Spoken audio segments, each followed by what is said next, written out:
Hey everyone, and welcome to Divi Nation, episode 14. Divi Nation is a podcast and YouTube show by Elegant Themes, a leader in the premium WordPress theme and plugin market. The goal of Divi Nation is really simple. We want to provide you with the knowledge, insights, and supportive community you need to be successful with WordPress and Divi.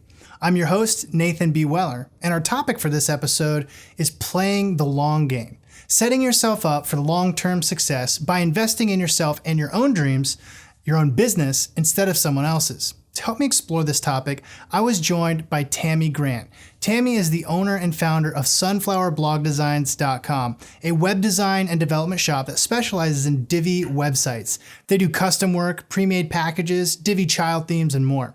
When Tammy and I caught up via Skype, we talked about a wide range of subjects, but in the end, we focused on how the decision to start and run her own business has allowed her to live life on her own terms, positioning her for a level of success now that wouldn't have been possible if she'd spent the previous years working for someone else. Here's our conversation. Tammy, welcome to Divi Nation. Hello, Nathan. Hello, everyone. How you doing today? Good. Having a good day. Yeah, what have you been up to so far? Well, today answered some client calls and stepped out on the porch and tried to kind of, decompress before this interview. What does your typical day for you look like? Well, I get started before I even get out of the bed. I'm guilty of checking email. Checking on the phone. I do that too. I wake up and I'm like, okay, what's going on? I even set my phone so I could moderate blog comments on my phone. Oh, wow. So that means you never rest too. No, I do. I'm actually really good about unplugging, but when I wake up in the morning, there's just a few tasks I do to start my day, and that's one of them. And so it's real easy for me to like open up Hootsuite, check our social stuff, open up blog comments. And I just, I'm waking up and I'll let myself wake up first, and then I'll start going through that stuff. And I don't know. I kind of like it, but I am actually kind of jealous of my time in at different parts of the day to make sure I'm like completely unplugged. I make sure I go for a big long walk every day so that I don't, with no technology whatsoever. I got to get out of the house, get out of the apartment, go for a walk. That's a great idea. I should try that myself. It's so nice. I mean, I'm not. I used to be really into like running and biking, but I found that like walking. I mean, you don't burn the same amount of calories. Like, so if you're like, trying to burn a bunch of calories, it's not going to be the most efficient thing to do. That's been like my favorite thing about the last, I don't know, I've been doing it for a long time now, but I've really liked it ever since I started it. Uh-huh. Well, we've got some articles to get into. Yes. Our first segment of the day is called This Week in WordPress. You want to jump right in? Yes. I enjoyed all of the articles. Had a lot to say about all of them. All right, here we go.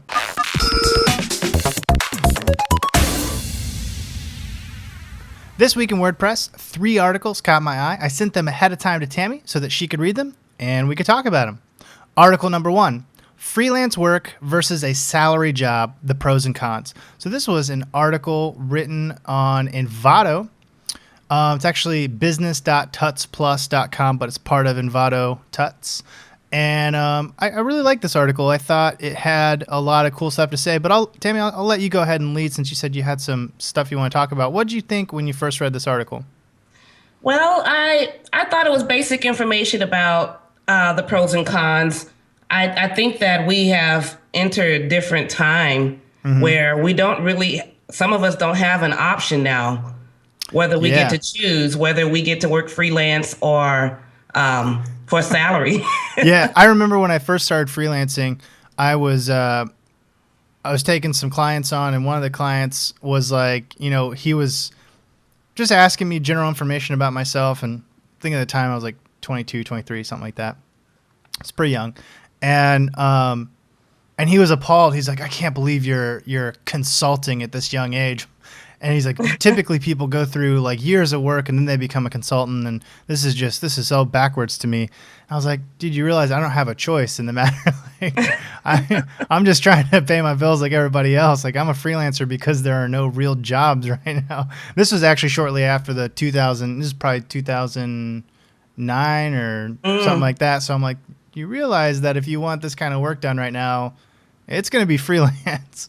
Right. But so what are some of the things that you have found beneficial about freelance work or salaried work? I mean, I guess either one. I've had both of them. For the most part, freelancing has afforded me the opportunity to homeschool Oh, and be nice. flexible. We've moved to Las Vegas and moved back to Florida. The whole time I've been able to keep my business. I've also been able to scale back when needed. Uh, I've taken some time where we just kind of manage the clients that we have and not taking any new ones. Okay. So I like the fact that if I set a goal from year to year, how much I want to earn, how busy I want to be, or do I want to take some time off, I still have that flexibility. And as I was speaking to about the state of things today, many people are working like many different part-time jobs, trying to scrape up, I guess, a decent salary, and they really should consider freelancing. Yeah, And absolutely. I mean, that's I think is interesting because there used to be this assumption that if you wanted to make decent money, you don't already have a huge collection of experience or years of experience, that you need to get a salary job because they're going to pay you, salary benefits, all this stuff. But really, I mean, today the salary jobs are not always that great. I mean, some of them are really right, good. Some of them are still really good. But I mean, I think a lot of times, unless you're in very specific industries, getting on the payroll doesn't necessarily mean you're getting a better wage. I mean, there are some cases in which I actually considered going off of freelance for a while. This is before I started working with Elegant Themes. And the option of getting a job in my neighborhood or in my city or freelancing was a difference between, it was cutting half my freelance pay to take a quote unquote secure salary job. So it's like you said, I think the game has fundamentally changed when it comes to these two yes. dynamics. Yes, and especially if you're working a salary job, you're usually putting in a lot more than 40 hours per week, and you're not really getting paid for it. Yeah. So Whereas if you're when you freelance, freelancing, if you can create systems and become efficient enough, you can actually get paid significantly more for quite a bit less time on the job, just more valuable work, which is yes, really great too. I know that's a big plus, big bonus of being freelance is you kind of get to yes, control your own productivity in that sense. yes, yes, and well, I guess with the freelancing, it's just really been a big plus for my lifestyle choice, Yeah. and I could never trade it. I like the flexibility of being able to make decisions and go wherever I'd like to go. Our family's a little different from a lot of the people in our family. My husband's a professor. My two children are at home. So sometimes we're all at home at the same time working. So it's been a really good environment, raising a family and freelancing at the same time. One of the things that I think is a challenge, and they mentioned this in the article to people who are freelancing, is just a sense of isolation. Mhm. What have you found a way to cope with that? I mean, I know for myself, it's been building friendships and relationships with other bloggers or other people in sort of my niche. Have you done the same thing? I've recently started doing that in the past year and a half, but I think because of my family life and homeschooling, it's kind of part of my day as well. I have not had the need or the That's true. feeling of being You've had your family around isolated. you. Yes, I constantly have things going on, but this year I started to get involved with a co-working environment Oh, here in cool. town, Yeah. which has been really great. And we meet up every Friday, all the creative professionals and developers. Also, too, Divi, just being a part of the Divi community has really changed, made me feel more inclusive. And I have a new community. It's almost like having coworkers. Yeah, I think so too. I mean, the number of people who talk to each other on the Facebook groups and the blog comments and the forums, it's really awesome to see. I mean, the Facebook groups are particularly active because I think Facebook's just such a good community tool that it Hmm. really facilitates these conversations, but the connections are I mean, they're instantaneous. I mean, you get on there, you leave a comment, you write a post, you submit a link, and the discussion is immediate. So it's really, and the communities are big enough, thankfully, that really it's like any time that you're on there, wherever you're at in the world, somebody else is on there, and they're Right. ready to engage with you, and they're either ready to talk about what you want to talk about, or give you some advice on a problem you're having, or some critique on a new website that you launch. I mean, it really is encouraging, and I think it's been one of the most fun aspects of doing this podcast is I get to interact with those communities a lot now.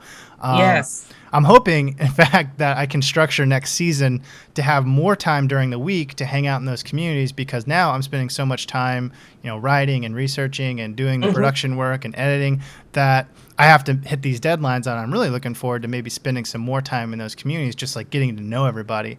Thankfully, this podcast is, I get a lot of time with a few individuals, but I would like to get more, small touch time with a lot of people, which would be really cool. I think we could jump to the next article. Article number 2, 4 freelancing mistakes that are costing you cash and how to avoid them. So this is an article that was published on WPMUdev.org, and it was by Rachel McCollin. And the 4 mistakes are as follows. Mistake number 1, undercharging. Mistake number 2, no contracts. Mistake number 3, no project brief. And mistake number 4, no deposit. Have you made these mistakes? I have made almost all of them. Same here. The one thing that I've never made was the no deposit. I have always been adamant about not starting a project without getting a deposit. Yeah. But I have made the others. I think that it's a natural part of being a freelancer, not understanding your worth and the undercharging part. Until you've experienced what it's like to be knee deep in a project and you can't afford help because you didn't charge enough. I think that's enough of a lesson to learn that you must charge more than enough. And for me, I'm learning more and more every day that it's not enough just to charge to cover your business expenses and your salary. You have to look at what the project or the product or service that you're providing is, what the value is. And especially when you start to get a lot more experience, you have to charge for all of that experience. It makes you more effective, more efficient when producing. Yeah, I think that's been something that's kind of come up over and over again on the podcast is, trying to help people overcome the fear of, I don't know what it is, charging too much, of being seen as someone who has an overinflated sense of their own worth or their work. Whatever that is, whatever that fear is, I think the most successful people in the community are the ones who have found a way to mediate it, if not just get past it altogether. And that's definitely part of it, is just, recognizing that just because you're covering your expenses doesn't mean you're charging enough. Exactly. And we've actually talked about this quite a bit, including, going over or revisiting a blog post that I wrote a while back on Elegant Themes, the general pricing guide for WordPress websites. And so I think this is a pretty well-trodden area, but I always like to reiterate that point because people really need to realize the value of their work and what they're doing. And as a baseline, this is something that, again, we've gone over quite a few times, but as a baseline, if you're not charging more than it costs someone to DIY their own self-hosted WordPress website, you definitely got to raise those rates. Yes. And I've been guilty of, I guess I have a soft heart. So that coupled with my desire to see other people start businesses, it's like one of the things that I'm extremely passionate about. I think everyone should have a business. Yeah. And when people approach me, because I want them to have it so bad, it's easy for me to lower the price for them and, I guess concern myself with how much this is going to cost them. Yeah. So it's taken me a lot of years to get over that, not wanting something bad enough or more than that person wants it. So Right. I think, that's perfect, because I think there's times in my career so far where I see the potential in someone's idea, or I see how I would execute it if I were in their shoes, and I get all excited about it. but I have to realize that, okay, this is their thing. I'm hired to do what I do as a service to them, and I need to Yes. kind of let my involvement be limited to that scope. I don't need to take on all the burden Yes. of their responsibilities. Yes, Or because early on, I used to get very invested emotionally.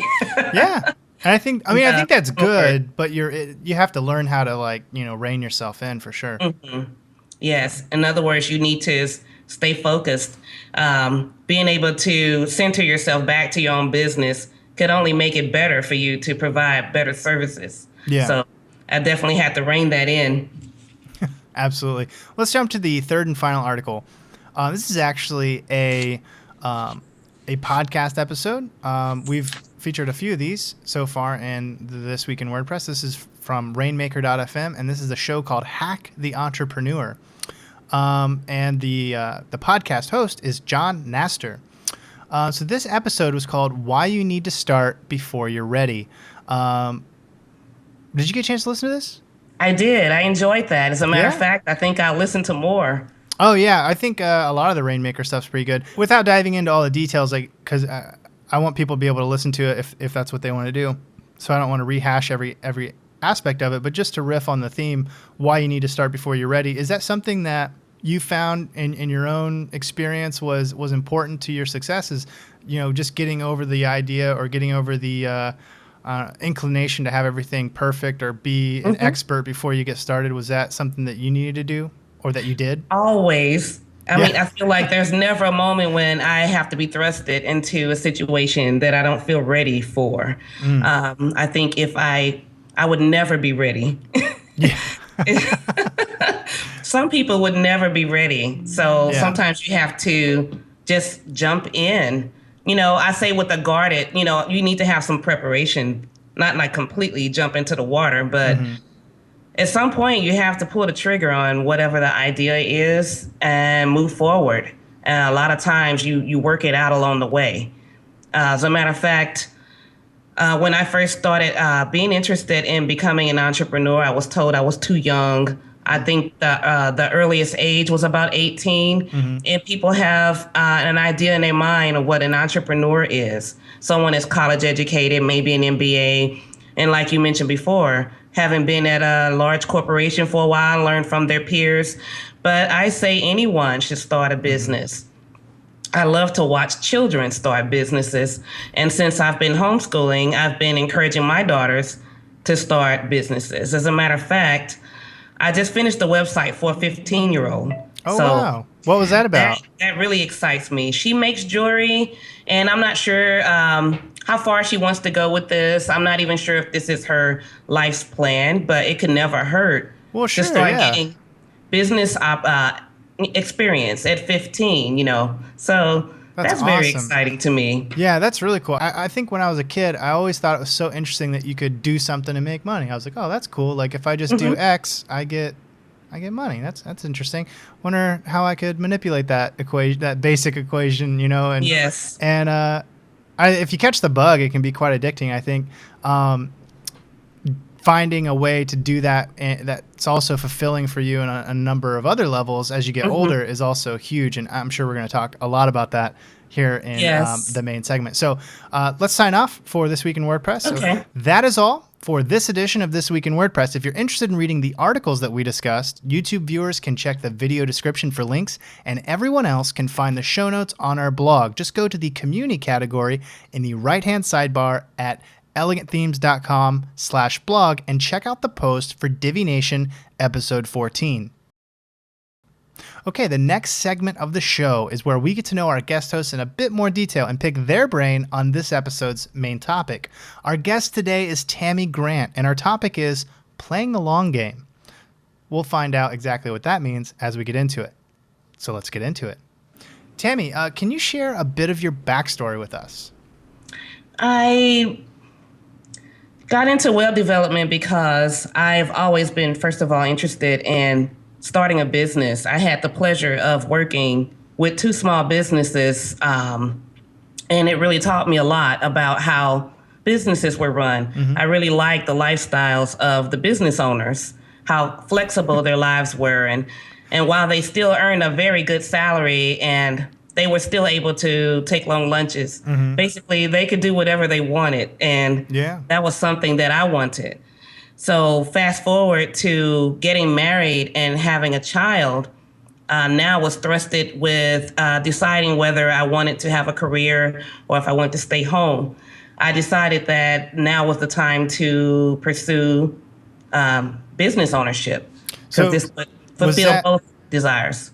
Yeah, absolutely. And was that because? I mean, obviously now we know that you're running a Divi-centered business and you do web Hmm. design development. When you decided to become an entrepreneur, was that the first option, or did you have other things in mind?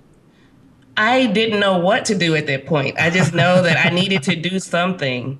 We were kind of cash strapped, just married, only 23, and we just had a baby. And at that time, the home-based business, the buzz was around, and my husband and I thought, well, let's go get a computer system and find something to do with it. And what So year was this, if you this don't was mind me asking? 1995. 1995. Got a Yes. computer, We bought a and computer and decided let's explore a few different things. I started off doing business services for people, did bookkeeping with Peachtree and help businesses keep their books.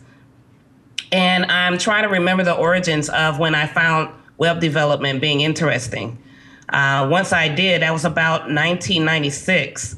I decided, okay, let's go to so the bookstore. a few years And in, or wait, yes, you said 95 is when you started? yes. And So so, about a year later, okay, so about a year later, you've been doing some bookkeeping, you've been doing yes. some just kind of just hustle work probably, like Basically, just yes. looking around and going, what can I do for people with this machine? Yes, basically. So I would say around 96, I really fell in love with multimedia. That's when macromedia was huge. Oh, right, yeah.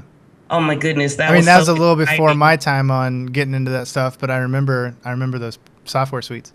Yes. So I kind of delved into a little macromedia Hmm. shockwave, and then I discovered that web design was really kicking off. So I went and bought tutorial books and started teaching myself HTML back Oh, in wow. '96. And from that, I moved to using like Microsoft Front Page and Publisher. Oh, yeah. And I'm gonna say right around I'm gonna say about 2004. I just started hand coding with Dreamweaver, and I kind of put aside the website builders like Microsoft Publisher. Took some time off to work. About 2005, Hmm. I was hired to work full time as a programmer at learning management company. We provided simulation training for the military, and my job was to work on the learning management system and create panels, simulation training panels for really the Canadian Air Force. So that was really a lot of fun. And during this time period, I kept my web design business alive. I didn't want to let that go. I never did. So So what was that first? How did you start getting into web design as a business? So you got into web design, I'm assuming just to see what it was like and if you could do it. And once you yes, figured out that, hey, this is something I can do, I am capable. How long were you doing, I guess, hand coded websites or static websites until you came across WordPress? I was doing hand coded websites for about 11 years before I Wow. came Okay. around to WordPress. Before I started using WordPress, I'd used Drupal and Joomla. Okay. And Yeah. then I discovered that WordPress had better search engine rankings, and eventually started to get all of my clients off Joomla and into WordPress. So I started using WordPress around 2009 and Divi around 2014. Yeah, because it came out right at the end of 2013. So yeah. And how did that change things? Oh my goodness. I think right around that time, I was a little burned out of web design and was considering starting a different kind of business and just kind of maintaining my existing clients. Yeah. I ran across a website that just really wowed me and discovered it was made with Divi. Oh, And nice. that's when I decided to go ahead and buy a subscription to Elegant Themes. And before you know it, I was lost in it again. That's awesome. Well, let's go ahead and start to transition the conversation into our main theme, which is playing the long game. And we're going to talk more about Divi as we get into that. But I kind of want to set up this this idea of playing the long game real quick. And I have a bit of a random question to do that. Do you follow Humans of New York on Facebook? No. Have you ever heard of it? I have. Okay. I've seen people share the post, but Yeah. I've never followed. So it's this really cool project for everyone who's listening as well. It's a really cool project by a photographer out of New York City where he interviews, I guess, random people around the city, and then he takes their portrait and he juxtaposes their portrait with a part of their interview as just a simple Facebook post or a blog post, and he shares them. It's really poignant. It's often these images with the interview snippet. They're just really good at humanizing other people, kind of personalizing them in a moment. It's just really, really powerful. And there was a photo or interview I came across the other day of a young woman sitting on her suitcase, and I don't know if she was in a terminal of some kind, but the quote that was shared with it is this: "I wish I'd partied a little less. People always say, be true to yourself, but that's misleading because there are two selves. There's the short-term self and there's the long-term self. And if you're only true to your short-term self, your long-term self slowly decays." And I thought with the theme of this episode being playing the long game, what we're really getting at is investing in your future success instead of just looking out for your immediate needs. And that was something that I thought was a really good example of why this theme is important, because I think everybody can relate to the idea of getting to a certain point in their life and going, if only I had. Maybe now a lot of people are like, if only I learned to code when I was 15, I could be doing or whatever. But based on our conversation so far, Tammy, I feel like this is a mode of thinking or operation that you probably have a lot of experience with, where you probably had opportunity to stay in a corporate path or to do things that were maybe more immediately secure for you and your family, but you chose to invest. And I was wondering if you could just speak to the kind of balance that you had to strike between your immediate needs and your future aspirations. Well, with freelancing and with businesses, you have your feast and your famine period. So yes, a few times I had considered maybe I should just give all of this up. And I must say that I'm glad that I never gave it up, because for one, I have children who are coming up, and this is something that I feel that they'll be able to benefit from my experience as a business owner, and they'll take off with it, and they'll be better at it, having me trailblaze before them. So I definitely see the benefit of staying the course. The last job that I held was back in 2007. And it was a great job. I really enjoyed working there. I learned lots of things. It was nice to be in the community at the company. And of course, the salary is always great. But just like anything in other businesses, they lost one good contract. And then before you know it, it was a death spiral. Yeah. Other government entities just started jumping ship. And before you know it, they were laying off people, one group, second group, third group, and we're like, okay, we know what's going to happen eventually. But ultimately, they closed the office down here in Orlando, and I was really grateful that I still had my business. Yeah, so you had shifted it to the side for a little while and kind of scaled it down. That was one of the other things I think we talked about in our pre-interview was, I guess I always referred to it. I don't know if I ever told you I referred to it this way, but the way I thought about it was kind of like the art of scaling, because I've had to do this in my own work too. Is I started a digital publishing company years ago, and I still maintain parts of it to this day, but I kind of scale it based on the circumstances that I'm in. And you had talked about how you'd homeschooled your kids, and you'd had other things come up. You've had if you don't want me to mention this, we can cut it, but you mentioned you had a long-term illness or an illness that took a Yes. significant chunk of your time out, and you had to manage these things and your business. And so but you were able to scale your business, as the boss of your own time, That's right. in order to fit your life. And I thought that was really cool. Do you have any, I don't know, anecdotes or stories or experience about those moments that maybe would help someone going through a time where they're unsure how to manage their business or their time? Well, I'm gonna say the one thing that helped get me through those time periods were of transition and scaling back is to be a little transparent with your customers. I told them as much as they needed to know without them panicking. Most of the time, they're only concerned about whether they're going to be okay, whether if they need help, it's handled. So to a certain degree, I was transparent with what was going on in my life. The only thing that my customers knew was that their work was being taken care of, and all was well. Only thing that I did do was I didn't take on new work. So okay. And so did you have like some maintenance plans that you just sort of maintained? Was that kind of your, okay, gotcha. I did. And when they had needed technical support or needed help, either I could assist or I would have an assistant assist during those time periods. So to make a long story short, having your customers understand that, while you're not accepting new work, you are still part of their team. Also having a support system of your own for those time periods when you want to hold on to your business. You need to have colleagues that can step in and help during those time periods. And so how have you managed that, or how have you attracted colleagues as a solopreneur? I mean, have you just made friends in the community and passed work onto them? Is that what? Yes. I've always known others in town who do the same work from years ago. Other people who are web developers who are friends. Okay. I was able to call on.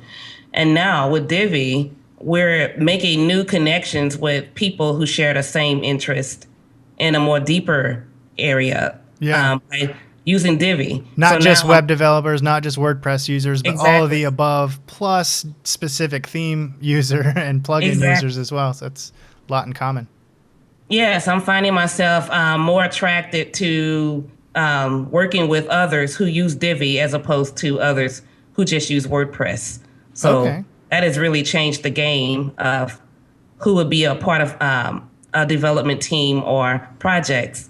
So well, that brings me to another thing I wanted to talk to you about, which is the choice you made to specifically work with Divi and the advantages that it might have over, say, working with another framework or working with another theme, or working outside of WordPress for that matter. Can you tell us some of the reasons that you decided to create a Divi-centered business as opposed to working with another framework or another theme or outside of WordPress altogether?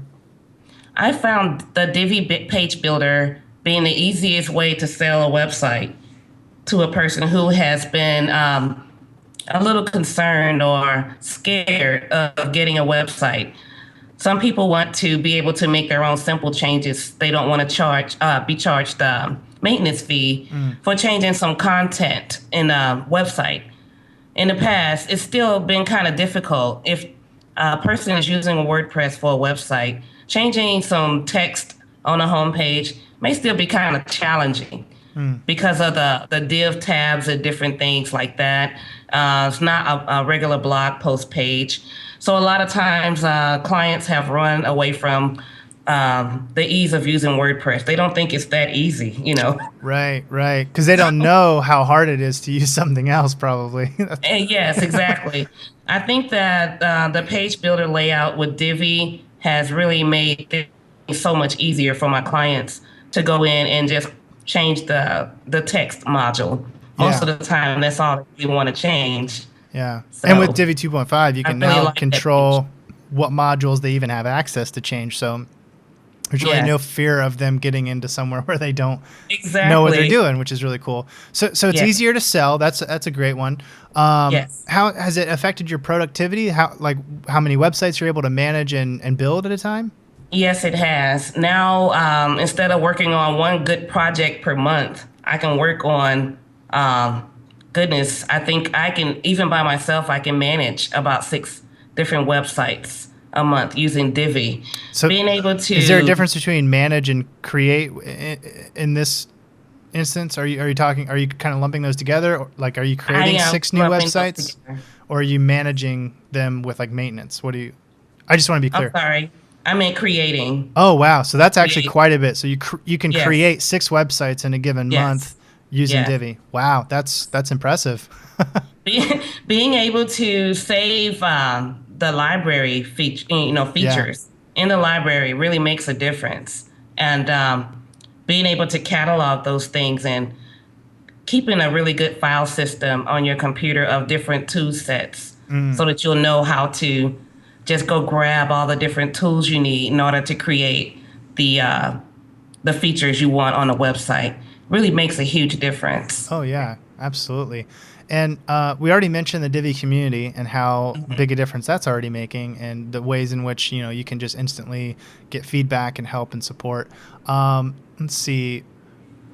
One thing I've heard other people talk about, and I don't know if this is true for you, but the fact that so many people use WordPress, um, it, and even if you were just to stay within the Elegant Themes community, which is, I think we just went over 300,000 members, um, there just seems to be no lack of work within either of those communities, whether it's Elegant Themes Yes. itself or WordPress as the larger community. Have you found that to be true for you? Yes, I have. As a matter of fact, just deciding to work with Divi exclusively has given me the opportunity to um, build my website's search rank around Divi. Okay. And So you've actually probably gotten more business instead yes, of less by offering wider variety of websites. yes. And now able to stop pursuing local work, and basically I get all of my business online from the Divi community. Oh, People wow. who are seeking people who design Divi websites Oh, wow. That's and awesome. customizations. So it's been great working with Divi. I like the community, and I think that it's in its infancy. A lot of opportunity in Yeah. working with the theme, coming up with different products and services related. Yeah. Because, I mean, we're really seeing sort of a explosion of Divi related businesses pop up. I mean, I Hmm. know just from the people we've had on the podcast, there's a couple of child theme companies. You sell child themes as well Hmm. as customized websites and blog designs. There's Divi courses coming. There's all kinds of stuff Yes. within the community where people are taking advantage of this.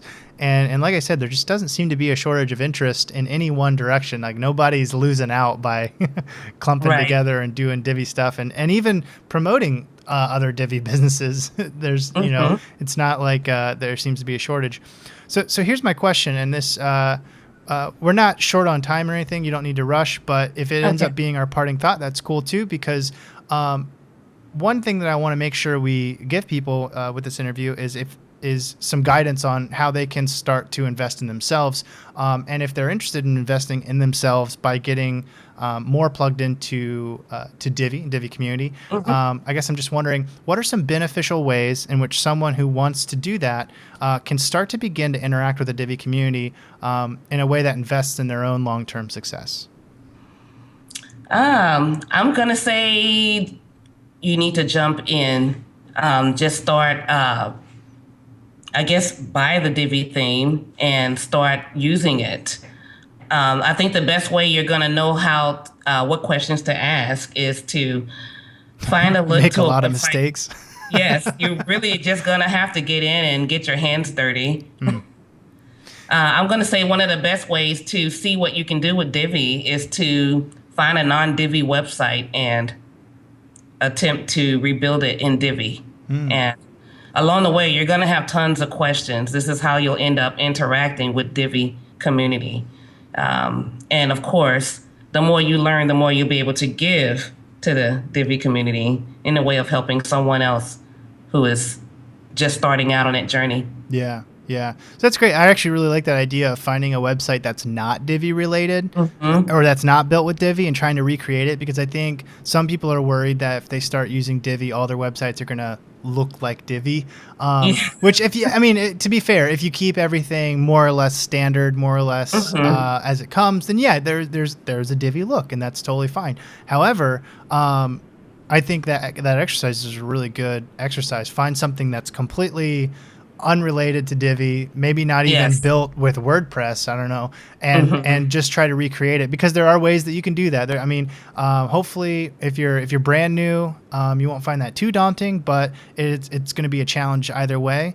And the communities are great too. I mean, everybody from the official support team and the forums to the really unofficial but highly active Facebook groups, there's a lot of good advice out there, and there's a lot of people willing to help. So I found that just posting a quick question in any of those places, you'll get pretty fast answers and you'll solve your issue. And then, like you said, as soon as you have your own answers, you can share those with other people, and it just kind of grows and builds on itself. Yes, it does. All right. Well, I don't have anything else. We really ran through our questions. Is there anything, I guess, to go through on a parting thought here? If someone, we talked about what you can do for Divi community and investing in yourself and how you can start to jump in there. What would be something, and maybe this is just a question about your perspective, but what was something that helped you on a personal level decide to play the long game as opposed to just do what was safe and secure in the moment? Well, old age. You have to have something when you in your elderly years. Unfortunately, I see so many elderly working retail, and I always wonder, what did they do during their younger years, and were they just sort of forced into work after retirement, not having any up-to-date skills, that sort of thing. So really, just a fear of being obsolete. Yeah, getting to a place where you didn't have anything of, I guess, relevant technical experience to offer. It strikes me that investing in your own long-term success is another way of investing in, the next generation's success. I know you've mentioned your kids several times and how important it was for you to homeschool them and foster their interest in business and entrepreneurship themselves, kind of pass the torch. So would you say that, legacy is a big part of this as well? Yes, legacy, definitely. I want to pave the way for my children. My parents were not entrepreneurs, and my husband's parents weren't. And I'm the first really in my family that has really taken an interest. So I'm really hoping that I can pass down all of my knowledge and experience to my daughters so that they could move forward with that same mindset. I have one in college now, and if she could have it her way, she'll never work for anyone. For anyone but herself. That's awesome. Yes, we'll see if that happens, but I think there's rich experiences with working with others. So I do encourage her to seek internships and such, but I believe her long-term goals are to be an entrepreneur. And as far as leaving something behind with them and taking care of myself as I age and keeping my skill sets sharp and not being irrelevant, I want to make sure that I'm always constantly learning, especially in this field. If you blink an eye, you can easily be set behind. So yeah, absolutely. Well, I think that's a great, just the idea of, if you want to stay relevant, if you want to ensure that you have something to pass on, whether that's, your actual business or it's just skills and knowledge and advice that you've learned over the years as an entrepreneur. I think that's all really compelling reasons for people to think long term, to play the long game, and invest in their future success in whatever form that ends up taking. I think that's all for this episode, or this interview rather. Tammy, thank you so much for coming on Divi Nation. Thank you.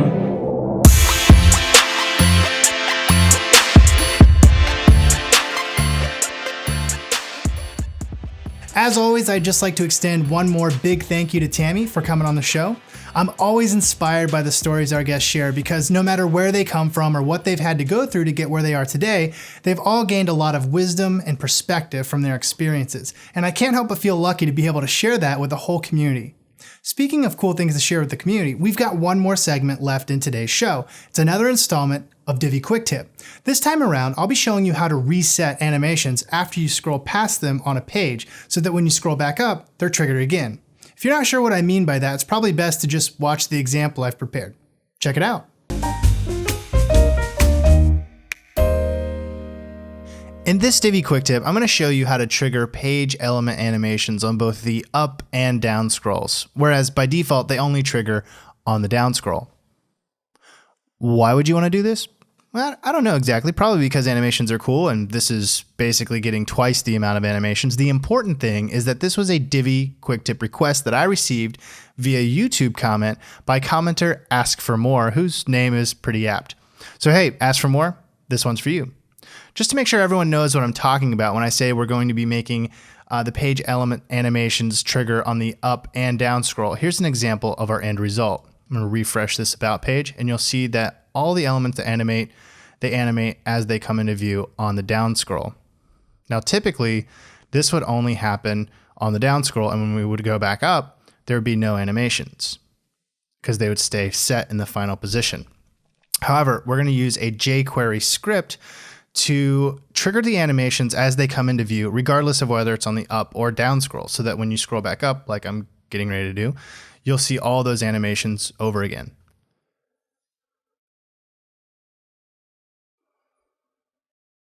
To achieve the same effect on your Divi website, you'll need to copy the script that we've provided in the accompanying blog post. YouTube viewers can check the video description for this link, and everyone else can simply go to elegantthemes.com/blog and search for the blog post for Divi Nation episode 14. It's in the community category.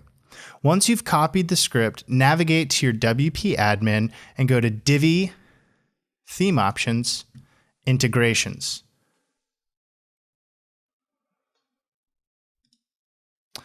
You're going to want to copy the script we provided into the section called Add Code to the Body. Once that's done, click Save, and you should now be able to go back to the front of your site and experience a lot more animation fun. All right, well, that's all for this Divi Quick Tip. If you have a Quick Tip request, you can leave it in the comments section wherever you're listening to or viewing this. You can also send your request to me at podcast@elegantthemes.com with the subject line Divi Quick Tip Request. Thanks for tuning in, and see you next time. Well, that's all for this episode of Divi Nation. Just a reminder, next week is our last episode of the first season. We'll be taking a break from full episodes over the holidays and coming back strong in the new year. For our last episode of the season, airing next week, I'll be talking with Tim Striffler, who you may remember was one of the winners of our Divi Site Makeover Challenge. We're going to be talking about building and launching successful productized services. What would have increased market research looked like for you? And in general, how does someone go about conducting market research? I mean, it sounds like, a report that someone with a big budget buys from a huge data agency. I got my market research in. But for someone who, like us, is just a freelancer or a solopreneur, what does that actually look like? What does market research look like? That's a great question. And I think you're right. Market research has this big meaning to it. And it's a little scary to think of doing market research. But I think it can be as simple as talking to your potential customers. So for me, that could have been reaching out to friends that were getting married and learning from them. Because I was doing this on the side, I felt like it had to be a secret. And I didn't want my employer to know that I was starting a business on the side. And so I wasn't really getting feedback from other people that were getting married and planning weddings. It could have been also reaching out to wedding planners or wedding photographers, people that are constantly work in and around the industry or in and around your ideal exactly, customers. and know the other products out there and the services out there, know what our mutual customers want and need. That's all for this episode of Divi Nation. I'll see you next week for our final episode of Season 1.